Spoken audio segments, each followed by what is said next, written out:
ఎదుటి వ్యక్తితో ఏదైనా అవసరం ఉంటే ప్రేమ ఉన్నట్టు నటిస్తారు, అవసరం తీరిపోయిన తర్వాత ఎంతవరకైనా తెగిస్తారు వారిని బాధ పెట్టడానికి. స్వార్థము, సంకుచిత స్వభావం పెరిగిపోతున్న ప్రపంచంలో మనం ఉన్నాం.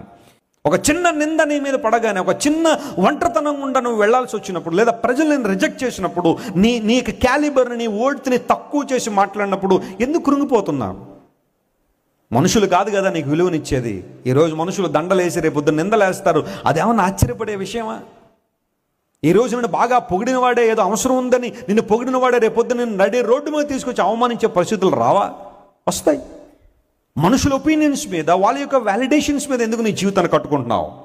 Trust God. నీ మీద నిందలేసి, అవమానాలేసి, భయంకరంగా నీ గురించి మాట్లాడి, నిన్ను సమాజంలో చెడ్డ చేయాలని ప్రయత్నం చేసి ఎంతోమంది నిన్ను విడిచి వెళ్ళిపోయే పరిస్థితుల్లో మనుషులందరూ నిన్ను వదిలిపెట్టి వెళ్ళిపోవచ్చు. ఇన్ఫ్యాక్ట్ నువ్వు ఎవరినైతే ఎక్కువ ప్రేమిస్తావో, వారు లేకుండా ఉండలేనంటావో, వారు కూడా ఏదో ఒక రోజు నిన్ను విడిచిపెట్టి